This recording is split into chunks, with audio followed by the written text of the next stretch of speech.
The monitor stopped beeping mid-scream.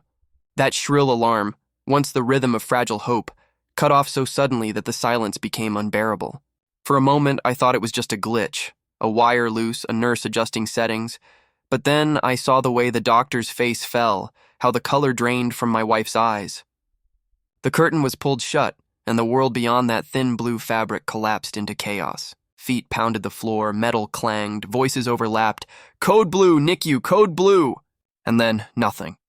Just the sound of my wife's hand tightening around mine until our bones screamed louder than the silence.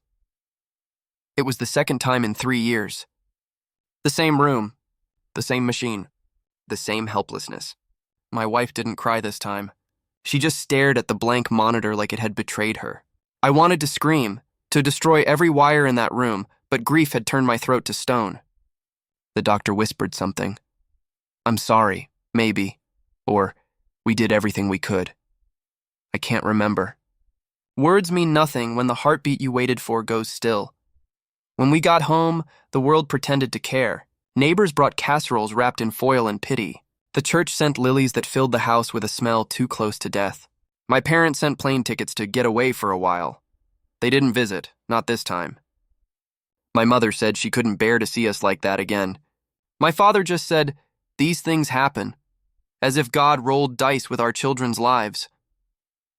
That night, I sat in the parking lot outside our house, staring at the dark windows, unable to go inside. The air was thick with the smell of rain and exhaust. I don't remember screaming, but my throat was raw afterward. I wanted the world to answer me. Someone, anyone. But all I got was the buzz of my phone at 2:13 a.m. No caller ID, just a voicemail. The message was short. A woman's voice, shaky, terrified, whispering like someone was standing over her. "Check your parents' attic. Left side, behind the wedding trunks, hurry!" I replayed it 5 times, each word slicing through the fog in my brain. The voice was familiar, faintly, distantly, but I couldn't place it. My first instinct was that it was a cruel prank, some random glitch from a scam number. But something in her tone, the urgency, the fear, it wasn't fake. It was real. I drove to my parents' house still in my pajamas, barefoot, numb. The street was empty, the kind of quiet that makes your heartbeat sound like thunder. Their porch light was off. I still had a key. My hands trembled as I unlocked the door. The smell of furniture polish and lavender hung heavy in the air, my mother's scent, but the house itself felt dead. The attic hatch was in the hallway above the stairs. It groaned when I pulled it down, the ladder unfolding like a throat clearing before a confession. The air was thick with dust, glittering in the beam of my flashlight. I crawled through insulation and boxes until I saw it, a cedar chest wedged behind the old wedding trunks. The brass clasp was tarnished but unlocked. My hands hesitated before opening it. Some part of me already knew I wouldn't like what was inside. The smell hit me first. Antiseptic, hospital, the kind that clings to memory. Inside were 2 tiny hospital bracelets, the ones they give newborns. Each had a name. Our babies' names. My heart stopped. My wife had buried those with them. She'd made sure of it. I remember watching her lay them in the box at the cemetery. Beneath those bracelets was a 3rd one. My wife's last name was there, but not her first. Instead, it listed a mother's name I didn't recognize. The date was today's. My pulse started racing so hard it hurt. Beneath it, folded neatly, were several documents stamped with red ink. Custody transfer, expedited. Recipient, an adoption agency. One we had never heard of. My hands shook so violently the paper slipped from my fingers. The floor creaked beneath me, but not from my own weight. Someone else was in the house. I turned off the flashlight instantly. My breathing roared in my ears. A shadow moved across the wall below the attic opening. Slow, purposeful. My father's cough, the dry, deliberate kind he uses when announcing himself, echoed faintly up the stairs. "Son?" His voice was too calm. Too late. Couldn't sleep? I froze. My heart hammered so hard I thought he could hear it. He took another step, the floorboard groaning again. The cedar box sat open beside me, its secrets spilled. The paperwork. The bracelets. The smell of disinfectant. I swallowed the panic, shoved the documents into my hoodie pocket, and forced my voice to steady. "Just needed air," I said, my throat raw. There was silence, then his voice again. Soft, too soft. You shouldn't be here. I didn't answer. I climbed down the ladder slowly, every creak echoing like a countdown. His face was half in shadow, unreadable. He looked tired, older than I'd ever seen him, but there was something else too. Guilt. I got the call, I said quietly. "What's in that box, Dad?" His eyes flicked to the attic above me, then back to mine. For a second, his mask slipped. Fear. Not the fear of being caught. The fear of what happens after. "Go home, son," he said finally. "Forget this." But I couldn't. Because as I walked past him, something cold brushed my arm. The edge of a photograph sticking out of his jacket pocket. I glimpsed it for half a second. A baby wrapped in a hospital blanket, alive. And it wasn't from 3 years ago. It was from today. That was the moment I knew. The night the monitor went silent wasn't the end of my nightmare. It was only the beginning. The morning after I found the box, the world looked the same, but nothing felt the same. The sun rose, the mail truck came, birds sang their empty songs, but I could see the cracks now, thin and deliberate, like someone had painted over rot. My hands trembled as I held the papers I'd stolen from my parents' attic. Hospital bracelets, custody transfer forms, stamped seals that looked official until you noticed the faint blur in the ink where someone had forged my name. I couldn't tell my wife, not yet. She was asleep upstairs, her face pale from crying through the night. I couldn't break her again until I knew if what I'd found was real. By dawn, I was sitting in the coffee shop where Savannah worked her side hustle between court hearings. Savannah wasn't just a lawyer. She was the kind of woman who didn't flinch at chaos. We'd gone to college together, and she'd once sued her own landlord for hiding asbestos and won. When she saw my face, she didn't ask questions. She just pushed aside her coffee and said, "Show me." I spread the papers across the table. She skimmed the custody transfer first, then the hospital tags. Her lips parted, eyes narrowing with each line. "These signatures," she whispered, dragging her pen over my name. "They're traced. And look, this date stamps off by 4 days. Someone tampered with the filing." She reached for another page, turning it under the light. "This adoption agency? Legit. But this case file doesn't exist in their system. Whoever created it built it from ghosts." Her words hit harder than any scream could.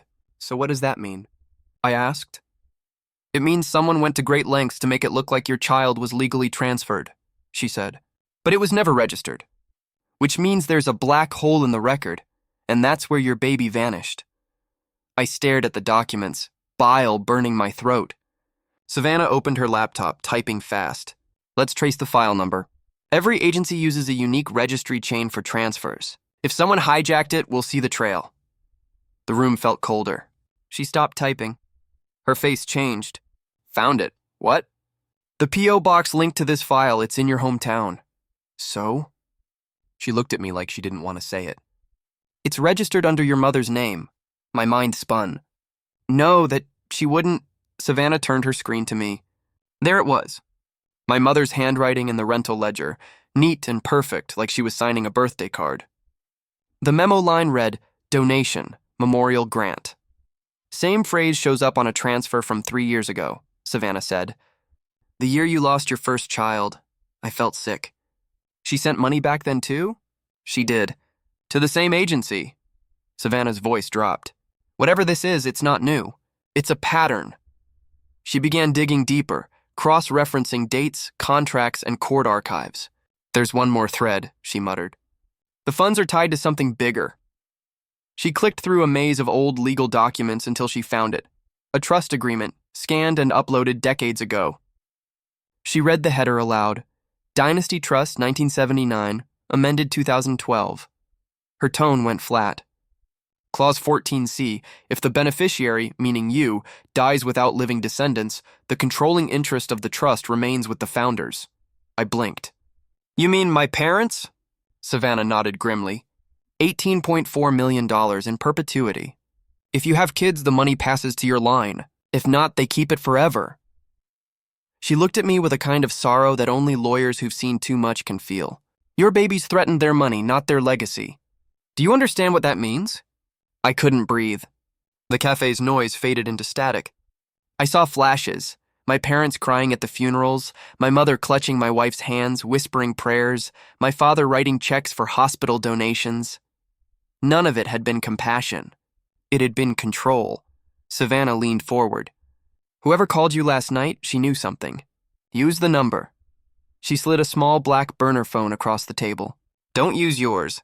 If they forged federal paperwork, they're watching your calls. I dialed the number, my thumb shaking. It rang once before someone picked up. A woman's voice, hoarse, scared, familiar. He's not dead. My heart stopped. What? Static crackled through the line. Then a soft sob. Your second child. He's alive. The air left my lungs in a violent rush. Savannah mouthed, what did she say? But I couldn't answer. My voice came out broken. Where? A long pause. Then, probate court, room 3B, 2 o'clock. They're finalizing the adoption under emergency seal. You have to hurry. Before I could ask who she was, the line went dead. I stared at the phone, unable to move. Savannah grabbed her coat. We go now, she said. If it's true, once that adoption's sealed, you'll never see him again. I followed her out to the car, my mind in pieces. The drive was a blur of asphalt and panic. Every light turned red. Every clock on the dashboard screamed at me. I kept replaying the voice, he's not dead. The phrase didn't feel real, like my brain couldn't let me believe it yet. By the time we reached the courthouse, I could barely stand. Savannah parked illegally and said, Room 3B, keep your head down. Don't talk until I say. I nodded, clutching the papers from the attic like a weapon. As we walked toward the marble steps, I saw them. My parents' car, black, polished, parked right at the front. My father stepped out in a suit. My mother followed, her hand resting on his arm. They looked calm. Smiling even, Savannah grabbed my arm. Don't move. They can't see you yet. But I couldn't stop staring. They walked through the courthouse doors as if it were a Sunday service, as if they weren't on their way to erase my child's existence. For 3 years, I thought grief had buried my life. But now I understood the truth. It hadn't buried anything. It had hidden a crime, and at 2 o'clock in room 3B, I was going to dig it up. Room 3B smelled of old wood and broken promises. The air buzzed with that peculiar quiet you only hear in courtrooms, where truth and lies sit shoulder to shoulder, pretending not to notice each other. I stood just outside the door, heart hammering against my ribs like it wanted out. Savannah touched my sleeve. When we go in, she whispered, don't speak unless I tell you. They'll try to rattle you. I nodded, but my focus was locked on the frosted glass ahead. Behind it, my parents' voices murmured, calm, steady, rehearsed. The people who had raised me were about to become the defendants in the story of my life. When we stepped inside, everything stopped. My parents were already seated at the petitioner's table. My mother's hair was perfectly pinned, her Bible clutched like a shield. My father sat beside her, stone-faced in a funeral black tie. Across from them was the agency attorney, a woman in gray with eyes sharp as scalpels. Beside her, a clean-cut couple held hands, the kind of pair you'd see on adoption brochures, all soft smiles and moral certainties. And near the back, barely breathing, stood a nurse in faded blue scrubs. Her eyes were red, her hands trembling. One glance and I knew it. The voice from the voicemail. The judge entered, a weary man with too many secrets behind his glasses, and everyone rose. Be seated, he said, voice flat. He adjusted his robe, scanning the docket. Case number 2846B, petition for emergency adoption finalization. He looked up. Counsel for the petitioners? The gray attorney stood. Your Honor, Jennifer Langley for the petitioners with my clients, the Davis family? She gestured to the glowing couple. All required consents are on file. Savannah rose like lightning beside me. Your Honor, Savannah Pierce for the biological parents. We moved to intervene immediately. Fraud on the court. Forged consents. The father was never notified. A murmur rippled through the gallery. My mother's lips tightened. The attorney's smile didn't even flicker. Your Honor, she said smoothly, this motion is absurd. The birth parents relinquished rights voluntarily through proper documentation. Savannah tilted her head. Which birth parents? Because we certainly didn't. That line landed like a gunshot. The judge leaned forward, frowning. Counsel Langley, produce the consent documents. The gray attorney reached for her briefcase with the calm of someone who believed in her own invincibility. She handed a slim folder to the clerk, who carried it to the bench. The judge opened it, flipped through the pages, then looked at us. "Mr. and Mrs. Miller, these are your signatures." I felt the room tilt. My wife clutched my hand. "No," I whispered. "We never signed anything. We buried our son." The judge examined the pages again. "They look authentic." Savannah stepped forward. "Your Honor, I have certified copies of their known signatures from hospital records and legal filings. The strokes here are traced. Notice the uniform pressure, the identical angle in both names. This isn't a coincidence. It's forgery." Langley crossed her arms. "Anyone can claim forgery. You'll find—" Savannah cut her off. "We'll find fraud. And possibly kidnapping," the courtroom gasped. The judge's gavel cracked the air. "Order," he turned back to Langley. "Counsel, where did these documents originate?" Langley hesitated for the first time. Her eyes flicked toward the nurse in the back row. The nurse flinched, then straightened, tears pooling in her eyes. Her voice cracked. "Your Honor, may I speak?" The judge nodded slowly. "Identify yourself for the record." "Emily Rhodes," she whispered. "Neonatal nurse at St. Martin's Hospital. I was the attending nurse during the Miller's delivery." Savannah's eyes narrowed. "Ms. Rhodes, how did these papers come into your possession?" Emily took a trembling breath. "From them." She pointed toward my parents. Gasps rippled through the courtroom again. My mother's Bible slipped from her hands, thudding against the floor. My father's face drained of color. "Explain," the judge ordered. Emily's words came out in broken pieces. 3 years ago, I was told the baby wouldn't make it. They said it was mercy to let him go quietly, to spare the family. I believed them. They said no one would get hurt, that everything would be handled privately." Her voice broke. "But it happened again. Last month. The same story. Same forms. Same agency." The judge's pen froze above his notes. "Who told you this?" Emily looked at my parents, shaking. "Them. They said the baby had genetic complications, that it would ruin their son's life if word got out. They said they were protecting him. The room erupted. Reporters scribbled, whispers surged like a rising tide. My wife sobbed into her hands. I couldn't move, couldn't even feel." The judge slammed his gavel again. "Quiet." My father stood abruptly, his voice cracking through the silence. "Enough!" All eyes turned to him. He looked at me, really looked at me for the first time since I'd entered. His eyes weren't angry. They were scared. "Son," he said, voice shaking, "we were protecting you." "Protecting me?"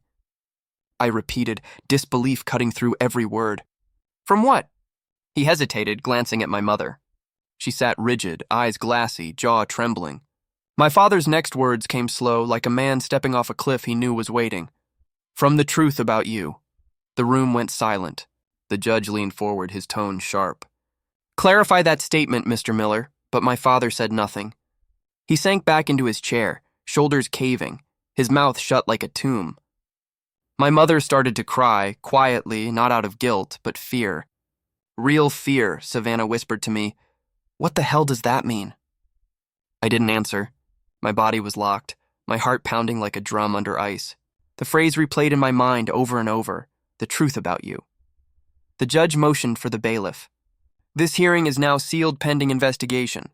All parties are to remain on site until I've reviewed the materials." The gavel came down hard. As the bailiff approached, I turned toward my parents. My mother looked away. My father didn't. His eyes told me something no words could. You were never supposed to find out. And for the first time in my life, I realized the people who raised me didn't just steal my child. They'd been lying about who I was all along. The door to room 3B slammed shut, sealing us inside with the sound of our own breathing. The judge ordered the bailiff to lock the door and announced that all records from this point forward were sealed. No press, no spectators. No more lies escaping into daylight. My parents sat side by side, motionless like two gravestones carved from the same gilt. My mother's Bible lay on the floor beside her, pages bent and stained with sweat. My father's hands were clasped too tightly, knuckles white, jaw set in the stubborn calm of a man who thinks control is still possible. The judge's voice broke the silence like a knife scraping glass. "Mr. and Mrs. Miller," he said, "you will explain what you meant by protecting him from the truth. Start at the beginning." My father didn't look at me. He looked at the judge. "He was never supposed to have children," he said quietly. The words hung there, sharp and wrong. I felt my stomach twist. What does that even mean? I demanded. What the hell are you talking about? My mother's eyes filled, but she didn't meet mine. She stared down at the table, voice trembling. You weren't ours by birth, she whispered. We took you in, quietly, after a fire at St. Margaret's Hospital 34 years ago. There were no records. No witnesses. The man who gave you to us said your bloodline carried a condition. A condition? Savannah repeated. What kind of condition? My mother's lips trembled. He called it a curse, she said. Something genetic. Something that wouldn't just affect you, but the children you had. He said if you ever had a family, it would destroy them. That's all he told us. We didn't ask for proof. We didn't want to know. I couldn't speak. My heart was pounding in my throat. A curse, a lie dressed in science, a myth bought with fear. My father finally looked at me then, eyes hard. We believed him, he said. We wanted to protect you. You were a gift. You weren't supposed to suffer. Savannah leaned forward, her voice cutting through the fog. So you forged documents. You bribed medical staff. You stole his children, all to protect him from some bedtime story told decades ago? My father didn't flinch. We saved him, he said. If you'd seen what we saw in that hospital that night, you'd understand. The judge frowned. What did you see?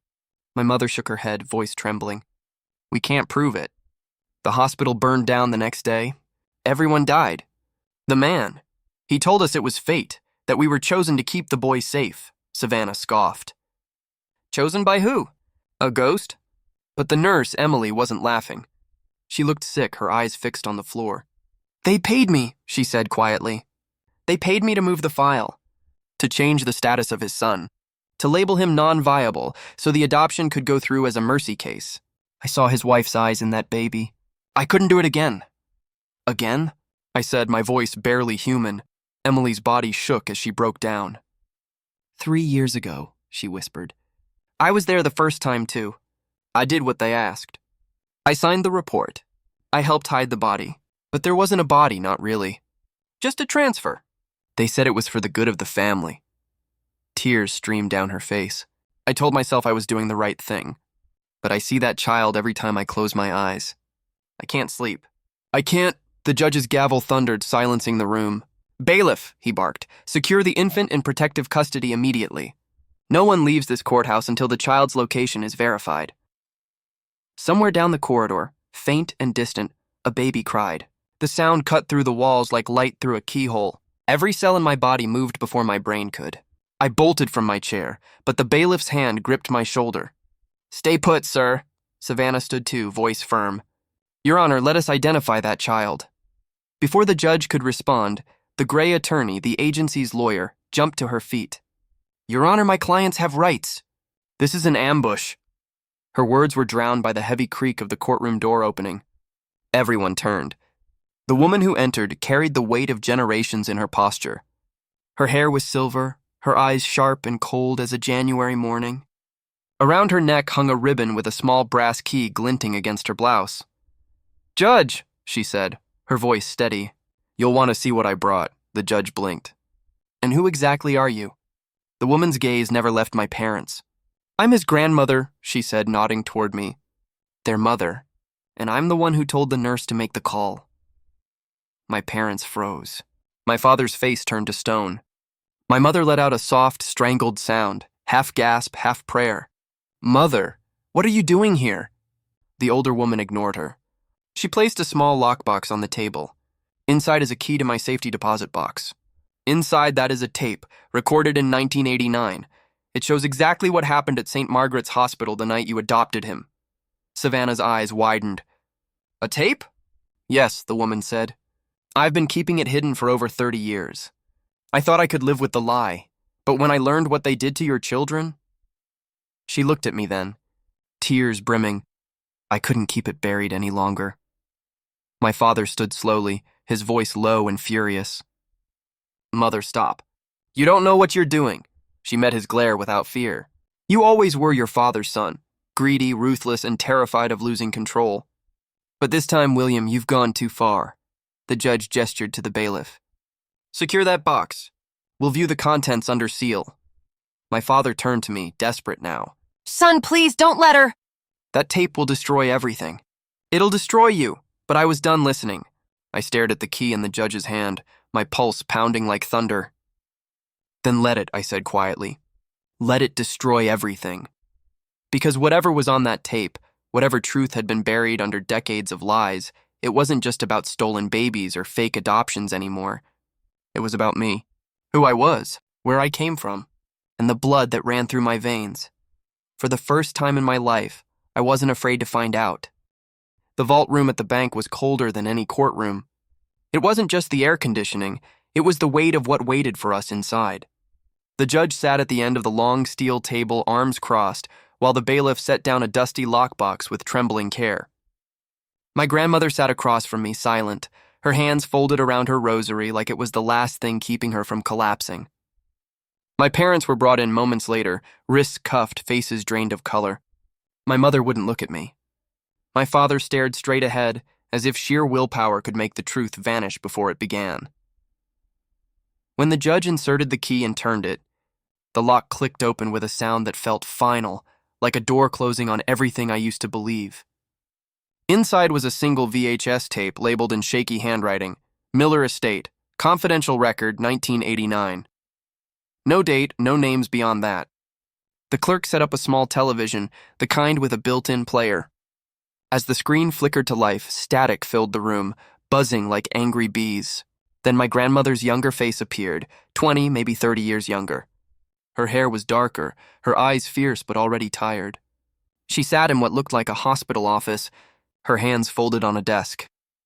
"If you're watching this," she began, voice steady but lined with regret, "then my children have chosen money over blood."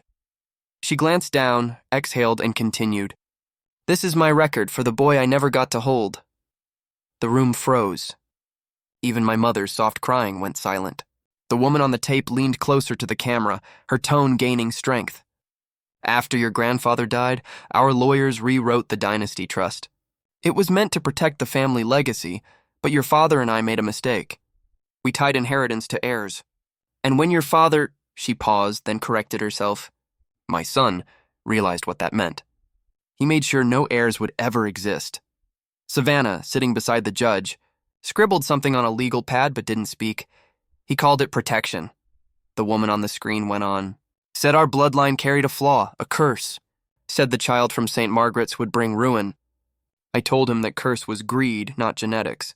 But he wouldn't listen. He and his sister built a machine, one made of paperwork, hospitals, lawyers, and silence. Every death that secured their control, every forged signature, every baby they said didn't survive, it all fed the trust. They turned mercy into profit." The judge's eyes flickered to my parents. My father didn't move, but the vein in his neck throbbed. My mother looked like she wanted to disappear into her own folded hands. The woman on the tape leaned closer again, her eyes sharp as glass. "To the boy who finds this," she said, voice trembling but fierce, "know this. You were meant to be a father. You were never cursed. They lied to protect the fortune, not you. And your child, the one they told you was gone, wasn't gone at all. They paid to make him disappear." The judge reached out and pressed pause. The screen froze on her face, eyes wet, mouth mid-breath, the last image of a conscience trying to outrun its past. The silence in the room was unbearable. "That's enough," the judge said softly. But it wasn't. It would never be. From the hallway came the sound of a door opening, then soft footsteps. A social worker entered, cradling a small bundle wrapped in a hospital blanket.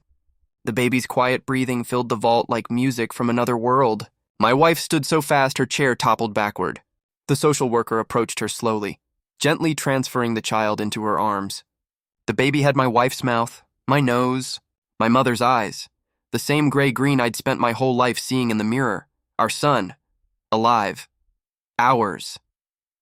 My wife sobbed into the blanket. I reached out, my fingers trembling as they brushed the child's tiny hand. My father stood, the cuffs clinking softly. "Please," he said hoarsely, "you have to believe me. We thought—" I looked at him, rage and grief colliding like storms. "You thought wrong." He took a shaky step forward, eyes desperate. "We were saving you from yourself," my mother whispered behind him, voice breaking. "It was mercy." I turned to them both. "You didn't save me," I said, my voice low but sharp enough to cut the air. You ended us. The judge nodded to the bailiff, who stepped forward and guided my parents out. They didn't resist. My mother looked back once, just once, and the way she looked at my son told me everything. Guilt, love, horror, maybe all three. Then they were gone. The next months came in waves: arrests, headlines, depositions. Fraud, forgery, conspiracy. Those words echoed on every screen. The adoption agency collapsed under federal investigation. The nurse Emily turned state's witness. Savannah became a national figure overnight, her name trending beside mine. Reddit lit up with a thread that read, "My parents stole my baby for money. Ask me anything." Strangers I'd never met sent messages of love, donations, and outrage. America argued over who to blame, but I didn't care. I just held my son. When the trial ended, the courtroom was full again. Cameras flashed. My wife cried quietly as the verdicts were read. Guilty on all counts. The gavel came down, sharp as thunder. I didn't look back at my parents. I didn't need to. Their silence was all the confession I would ever get. Afterward, my grandmother pressed the brass key, the same one from the ribbon, into my hand. "There's one more box," she said. Same vault. Different tape. The second lockbox was smaller, older. Inside was a folded birth certificate. My birth certificate, but not with my name. The document listed a hospital I'd never heard of, a date 2 weeks later than I'd been told, and beneath it another record, private adoption, female infant. Dated 2 days after our first child's supposed death, signed by the same agency director. My wife's breath caught. A girl? I nodded, staring at the papers. My throat burned, but this time it wasn't pain, it was hope. "We're not done," I said. She reached for my hand. "Then we'll find her too." Outside, the sun broke through the clouds for the first time in months. The air felt lighter, the kind of light that follows. Truth, no matter how dark. The road to reach it. Sometimes the biggest plot twist of your life isn't the people who broke. It's what you uncover when you finally stop believing their story. As we left the vault, a door at the end of the corridor caught my eye. A brass sign read, "Records, closed for lunch." I smiled faintly. "Let's wait," I whispered. Because somewhere behind that door, maybe in another file, another vault, another lie, our daughter might be waiting to be found.